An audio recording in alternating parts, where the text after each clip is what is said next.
My name is Joseph Darling. This is the Girls of High Value channel. Today we're talking about how freedom of choice for women actually increases in Three Girls in Love. Let's first talk about the foundation and setting that up correctly for the most important decision you will ever make in your entire life, which is who you're going to establish a family with. Obviously, this is a process that takes a little bit more effort than man and woman, but it's an amazing process when it's done correctly. In a Three Girls in Love elite society in the future, what's going to happen is that there's going to be families. Some of them will actually live close by to each other because they'll want to live in some sort of close-knit society, because then they'll have like-minded people, they'll have the opportunity to visit with other families, it'll be a tight-knit network. Girls are actually gonna grow up together. They're probably gonna be about the same age, they're going to have the kind of same interests, same hobbies, same desires in life as the other ones, and it's going to be fun to grow up with the friends that you're going to have throughout your entire life. That's the perfect way to look at how to establish the foundation for Three Girls in Love. It's not established by the man who they're going to eventually join together to create a family. In many aspects, this is all being prepared by the fathers of these girls. These fathers are the ones who are responsible for the provision of and the protection of these girls. That they're safe, that they're protected, that they've got everything that they need, and that they find their best friends so that they're prepared for the man once they desire to choose that man. Okay, so in the beginning, who is it that chooses these girls?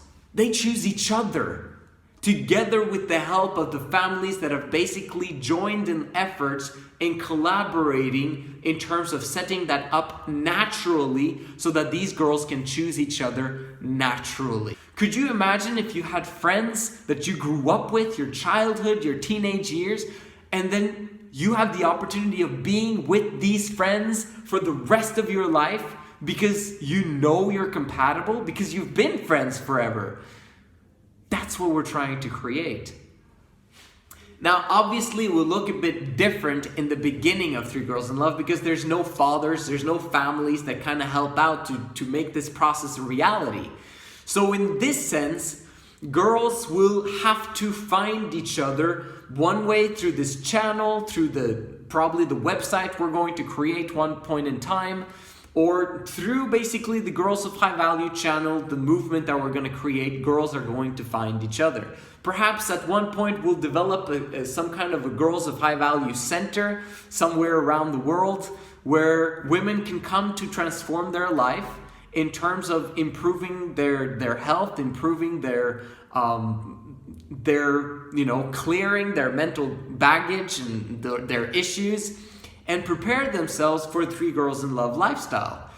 I think that would be awesome to kind of gather women in that kind of scenario so that they can help each other and learn and have fun.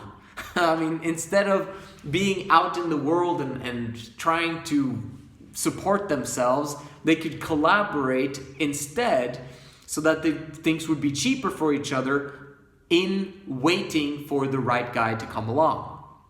Because we got to prepare those men of high value somehow. So, now you understand how you would find them in Three Girls in Love. And you made that choice of who you want to spend your life with. So, now we naturally come to the second point of this, which is choosing the right guy. This is where it becomes exciting. In the future, when there's hundreds of thousands of people living this, or millions of people living this kind of lifestyle, at that moment in time, what's going to happen is that these fathers who have already kind of prepared this relationship, helped those three girls to kind of find each other, allowing them to become best friends and excited about sharing their life together, these fathers are crucial in helping choosing a selection of men who have already revealed their desire to have the 3 girls. But these guys will not ever reveal to these girls that this is their intention. The reason why this is not going to happen, and there's no kind of like dating process where the guy goes up to the 3 girls and says, hey, should we go to the movies together? That's never going to happen. These guys would tell the fathers and get their approval in advance, okay? But even after they get the approval, they're only on the list of selections that these 3 girls get to choose from when the time is right, when they're old enough, and when everyone is ready to start this process. The girls are going to want to make their selection. They're going to have a list of names. They're going to meet together with their fathers, and they're going to be intrigued about these men. Most of them, they're going to already know and be fired up, and they're going to make the selection of who they desire to be with out of the names that are placed before them.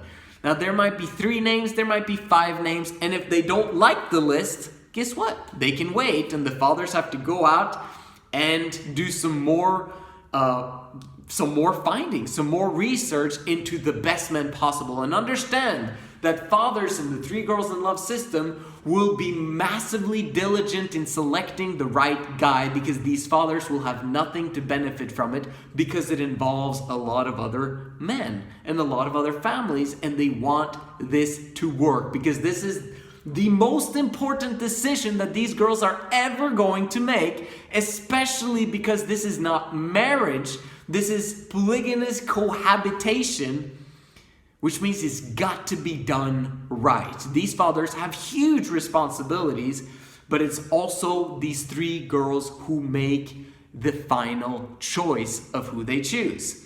So it's an increase in choice, not a decrease, because it's no arranged marriages where the guy selects his women and then they just have to take it and the fathers send them off. None of that. 3 Girls in Love allows the women to choose, but from a selection of already credible, trustworthy, financially savvy leaders who have cleared all the hoops that they need to jump through in order to qualify for these jewels of wonderful women that they can have in their life. And then you've got the third thing, the financial foundation of the man. Think about it this way. This man has been selected from a list of already approved financially savvy men. These girls have chosen a guy who has a strong financial foundation. He doesn't have a job. Job stands for just over broke.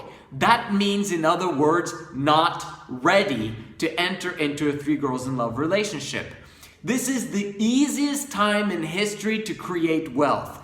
In the past, this would not work because some guys worked all of their lives and had nothing to show for because of war, pestilence, famine. They had no idea what was going on, and they were way more ignorant about life than we are today.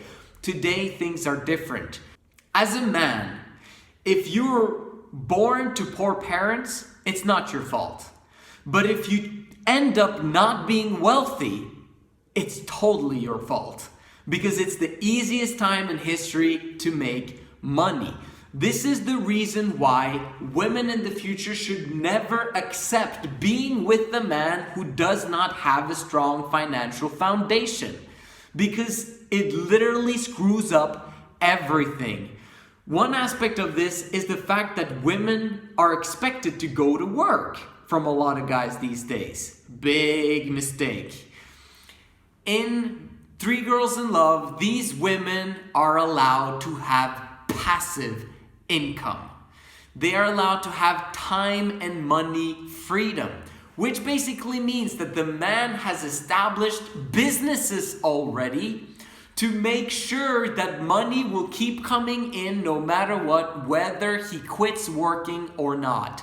The awesome thing about Three Girls in Love and Men of High Value is that they never want to stop working because they are passionate about serving humanity. Anyone who's passionate about serving humanity and reaching their full potential will never want to stop serving people and making wealth. Which means, this is what happens. Before these girls select the man will have set aside a monthly sum that he gives to the women to do the shopping, to do whatever needs to get done, to create the beautiful home. They have a set amount of budget that they can use and spend and stretch. With that money, they have time and money freedom.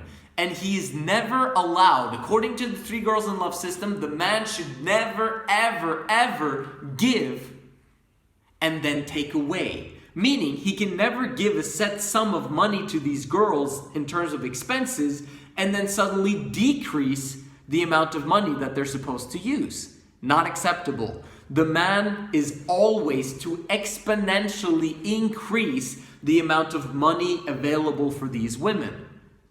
Women should live in luxury. I don't see any reason why they shouldn't in this day and age, especially women who choose this type of lifestyle, because there's some risk attached to it, because they cannot get married to these men, so they should always be rewarded for taking that risk.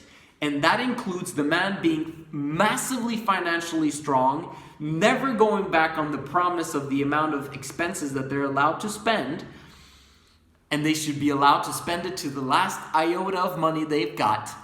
And then the man should be responsible to massively and continuously increase that money so that it always becomes more and more and more. With this money, it allows these women to have time and money freedom. They can't go outside of that money situation. They can't go beyond it. However, it's their choice on what they spend their money on. When the man gives that money to them, it's up to them how they choose to use it. And making sure that everything is equal and that everyone has security, this is massively important.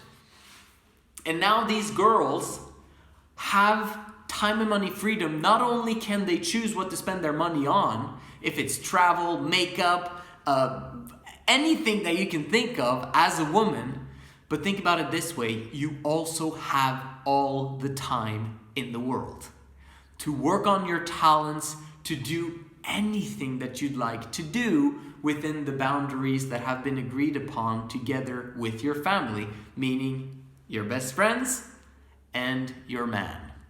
So, now that we've gone into the time and money freedom aspect, let's go to the last one, which is kids. How is freedom of choice increased when it comes to kids? In Three Girls in Love, it is not the man that decides when these women have kids. Ever. Having kids is a very big decision. When we got married, me and my wife, she said we should wait with having kids. And then I was like basically emotionally pushing her and saying, well, what's the point of getting married if we don't have kids right away? So she didn't really want to have kids right away, but ended up having them because I said that we should. There is no such pressure in Three Girls in Love. In fact, before they actually join in that type of relationship, the women with the man should agree long beforehand, and in some ways it should already be on the selection paper on what the man expects from his women. And that will allow these girls to be able to choose from that list, and I'm like, no, I don't think I want kids that fast, and blah, blah, blah.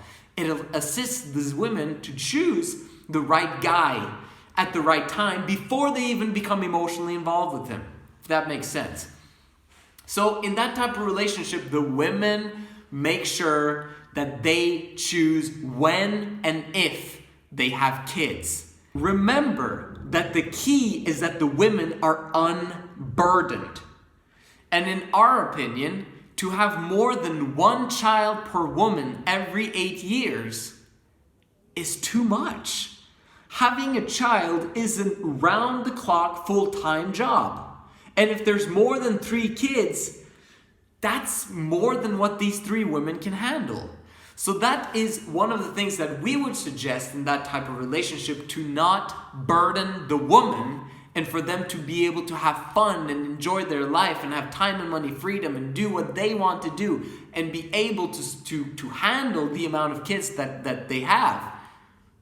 It's the women that choose when and if they have kids and who gets to have kids first. So family planning is a huge aspect of this, and birth control should be massively used, okay?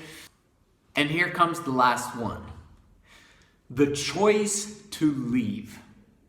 In 3 Girls in Love, it is critical that women have the opportunity and that they use the opportunity to leave when a man goes back on his promises and does not fulfill his duty, obligation, and responsibility to provide security and equality to his women. Fortunately, these women have a longer history with each other than they have with the man, which means that if something goes wrong, they know who to blame and they do not blame each other. And they know, because they're girls of high value, that they can always get another man that is better than this a-hole, because he's not doing what's right. He didn't qualify, and it's his fault that he sucks. In that way, women have increased freedom of choice, because there's no such thing as having to divorce and having to do this and that and the other. There is no expectations, because these women, what's most important is that they have joy and happiness completely. And it's the man's responsibility to provide that environment. However, when it comes to leaving, if the women have kids, it becomes a little bit tricky. This is why we advise that women wait a few years to have kids with the man, just to be sure. Using birth control, making sure that everything is settled, that the man keeps his promises, that he keeps his word, that he's got integrity, that he does everything the right way, so as to not create kids with the guy that's not worth it. The fathers need to be very on the ball and do proper scrutiny when it comes to selecting, making that selection available for their daughters to choose from, so that they don't have to go through the heartache of having a guy who is not fulfilling his responsibilities the right way.